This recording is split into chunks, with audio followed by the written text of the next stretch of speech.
This is my WWE Elimination Chamber 2010 pay-per-view review. The pay-per-view just went off the air, and overall this pay-per-view was pretty good. Now, a lot of the stuff that wasn't the two chamber matches was pretty much filler, but I think most people going into this pay-per-view were expecting, other than the two chamber matches, every other match or anything else done on the pay-per-view to be pretty much filler. But the two chamber matches were pretty good. The Raw chamber was good. The SmackDown chamber was pretty good.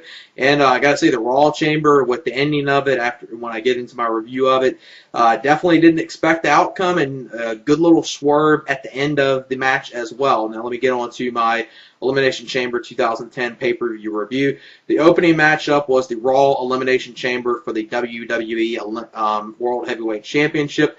It was John Cena versus Ted DiBiase versus Randy Orton versus Triple H versus Kofi Kingston versus Sheamus. The first two that started the match was Kofi Kingston and Sheamus. They did pretty decent stuff. Then the first person to get out the mini chambers was Triple H. Then it was Orton, then it was DiBiase, then it was Cena, and there was no eliminations until every single person was involved in the match. The first elimination came from Ted DiBiase. He eliminated Randy Orton, and the way this happened was Cena hit the attitude adjustment on Randy Orton after he hit when he had him when Cena had him up in the attitude adjustment. You saw Cody Rhodes outside the chamber hand Ted DiBiase a lead pipe.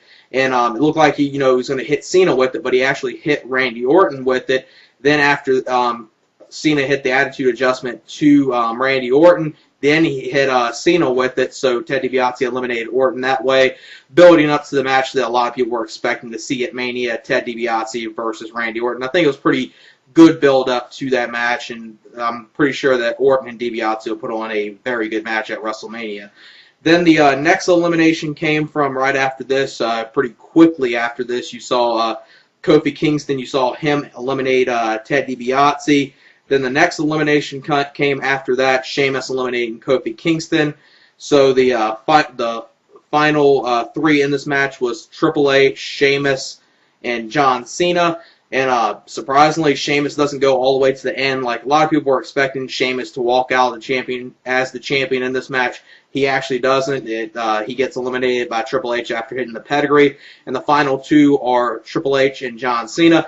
Now, I would have liked them to go back and forth with each other for a few minutes, but this match was going on pretty long. This match pretty much took up the whole entire first hour of the pay-per-view, so it's a little understandable that they didn't go 5 minutes after the final two with each other. But within this, you saw Cena get the STFU on Triple H. Triple H was trying to get to the ropes, then he ended up tapping out, so your new WWE champion is John Cena. And then comes the little swerve after the match. Not only did not that many people expect John Cena to walk out as WWE champion, you have Vince McMahon come out there and say, John Cena, I'm glad you're happy that you won this World Heavyweight Championship, and you're going to go on and have your match at WrestleMania, but we're going to have it earlier, and it's going to be you and Batista tonight, and it's right now. Batista comes out there after pretty much the same exact way that Edge won the World Heavyweight title for the first time, after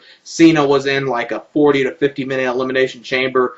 Comes out there, hits the Batista bomb on Cena just one time. That's the little problem I did have with it. I think they should have had Cena kick out of the first Batista bomb, and then Batista hit it again, and then Batista won the title that way. So obviously with that, you got your WWE Championship match for Raw set up already. John Cena versus Batista. Everyone already knew that match was going to be set up for WrestleMania, but not that many people were probably expecting it to be a world title match and expect Cena to win the world title back at WrestleMania. You'll just have Batista have about a 5-week title reign. In the Elimination Chamber match, I would give that 3.5 stars. The segment with Batista and Cena, since it wasn't really a match, I can't really give that a rating, so NA for that. Then the next matchup was Kane versus Drew McIntyre for the Intercontinental Championship.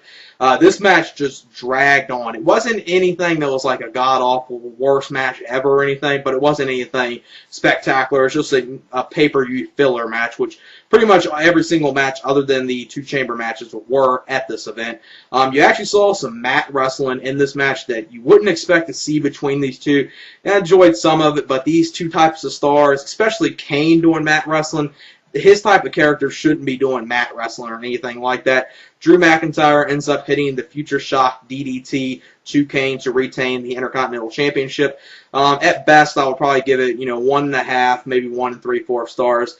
Wasn't the worst match, but at best, a watchable match, and it did drag on a little bit, but they were just dragging it on to kill time for the pay-per-view, like they did a few more things on this pay-per-view after this.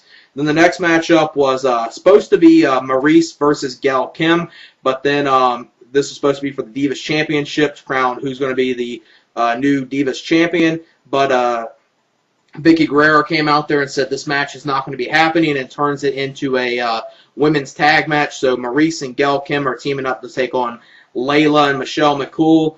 Really nothing spectacular, and they're just a typical Divas match, typical Divas filler match for a pay-per-view that probably no one cared about seeing. Maurice and Gail Kim wouldn't have been that good, but it would have been better seeing that than this tag match that really was pointless to do on here, especially since you, at this point with Raw, you got 2 women's champions and you don't have one crowned on Raw yet, but you'll probably see Maurice versus Gail Kim tomorrow night, because after the match, Gail Kim is the one to get pinned in this match with Michelle McCool and Layla picking up the victory. And then after the match, Gail Kim is attacked by Maurice. So after the match, you'll see, not after the match, but obviously this is building up to Maurice versus Gail Kim for the Divas Championship. Probably happen tomorrow night on Raw. Then that's when you'll have the champion crown. For that women's match, 1 star at best. Just, a filler match. Then the next matchup was a match that got added at the last minute. This was Miz versus MVP for the United States Heavyweight Championship. And this match was added right before this. They did a little backstage segment with Miz talking about the new Next program that's going to be starting on Sci-Fi this Tuesday. MVP interrupts him, and then they just add this match to the pay-per-view. Well, actually, I think it was before this match. I forgot to mention one thing. They did something with William Regal coming out to the ring, and they did something with him and Edge. And Edge spears him, and just a pointless segment that not only didn't really make any sense why Edge and William Regal did anything with each other on the pay-per-view. It was just something to fill time for the pay-per-view. Just like this Miz versus MVP match. Wasn't a terrible match, just pretty much the match you've seen against each other before. You pretty much see it again. Nothing that much different, and Big Show helps Miz retain the title after the KO punch to MVP in this match. About a 2-star match. It was at least watchable, I would say. Then you had the main event, which was the the SmackDown Elimination Chamber for the World Heavyweight Championship. This was Rey Mysterio versus John Morrison versus Chris Jericho versus Undertaker versus CM Punk versus R-Truth. At the beginning of the match, the 2 first people were CM Punk and R-Truth. And before R-Truth came out there, CM Punk was out there before him and cut a promo, pretty good promo from Punk, the straight edge type promo that he's been doing recently. He's definitely getting a lot of heel heat from the crowd, and I really like the direction of his character a lot. And you saw some good stuff at the beginning with CM Punk and R-Truth starting it off. And unlike the first match, which you saw no eliminations until after everyone was involved in the match, you actually saw elimination before anyone even came out of the mini chambers, with CM Punk eliminating R-Truth. Then he got on the mic. Then after that, you saw Rey Mysterio come out there. Saw some pretty good stuff with Rey Mysterio and CM Punk.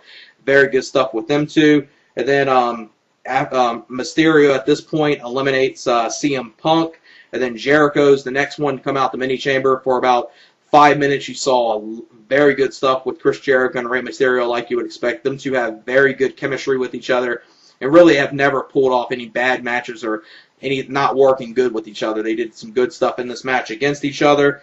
Then Morrison is the next person to get out of the mini chambers. Morrison eliminates Rey Mysterio, which didn't expect to see in that, because I was actually expecting to see Rey Mysterio maybe making it to the end, to have to see Mysterio and Jericho at the end of the match, but they did something at the end of the match that made sense, that Mysterio didn't make it all the way to the end.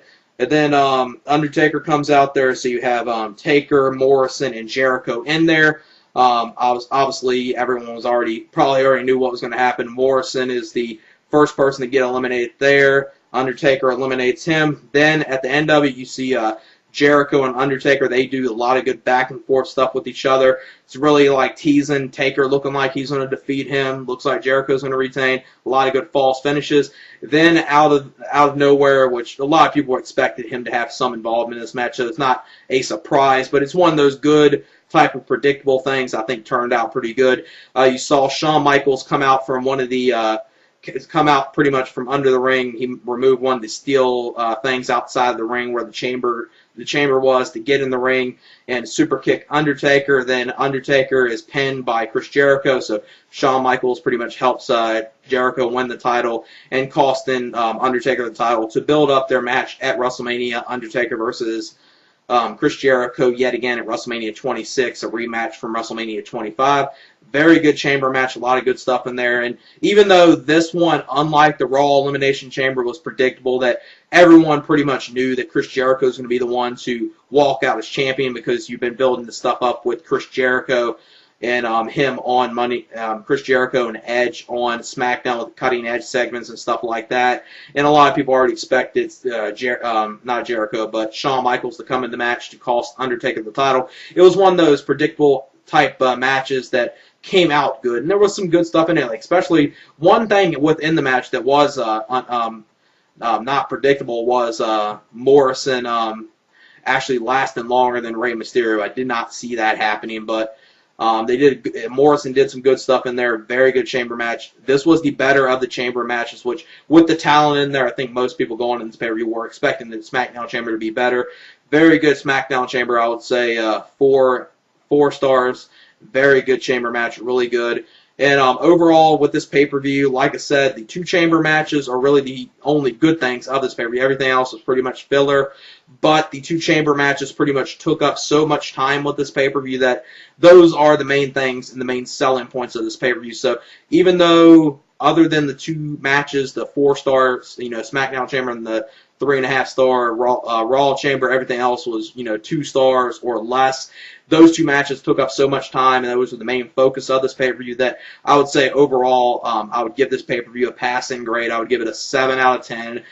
Definitely worth checking out because of the chamber matches, and those were the selling points of this pay-per-view. So overall, like I said, pretty good WWE pay-per-view. The chamber matches really deliver, especially the SmackDown chamber. Really enjoyed that a lot. And the Raw chamber was pretty good as well. I actually liked that match as well. And yeah, that's it for my WWE Elimination Chamber 2010 pay-per-view review. Peace. After he hit, when Cena had him up in the Attitude Adjustment, you saw Cody Rhodes outside the chamber hand Ted DiBiase a lead pipe, and it looked like he was going to hit Cena with it, but he actually hit Randy Orton with it. Then after Cena hit the Attitude Adjustment to Randy Orton, then he hit Cena with it, so Ted DiBiase eliminated Orton that way, building up to the match that a lot of people were expecting to see at Mania. The match was Kofi Kingston and Sheamus. They did pretty decent stuff. Then the first person to get out the mini chambers was Triple H. Then it was Orton. Then it was DiBiase. Then it was Cena. And there was no eliminations until every single person was involved in the match. The first elimination came from Ted DiBiase. He eliminated Randy Orton, and the way this happened was Cena hit the Attitude Adjustment on Randy Orton with the ending of it. When I get into my review of it, definitely didn't expect the outcome, and a good little swerve at the end of the match as well. Now let me get on to my Elimination Chamber 2010 pay-per-view review. The opening matchup was the Raw Elimination Chamber for the WWE World Heavyweight Championship. It was John Cena versus Ted DiBiase versus Randy Orton versus Triple H versus Kofi Kingston versus Sheamus. The first 2 that started Ted DiBiase versus Randy Orton. I think it was pretty good build-up to that match, and I'm pretty sure that Orton and DiBiase will put on a very good match at WrestleMania. Then the next elimination came from right after this. Pretty quickly after this, you saw Kofi Kingston. You saw him eliminate Ted DiBiase. Then the next elimination came after that, Sheamus eliminating Kofi Kingston. So the final 3, and this is my WWE Elimination Chamber 2010 pay-per-view review. The pay-per-view just went off the air, and overall this pay-per-view was pretty good. Now, a lot of the stuff that wasn't the 2 chamber matches was pretty much filler, but I think most people going into this pay-per-view were expecting, other than the 2 chamber matches, every other match or anything else done on the pay-per-view to be pretty much filler. But the 2 chamber matches were pretty good. The Raw chamber was good. The SmackDown chamber was pretty good. And I got to say, the Raw chamber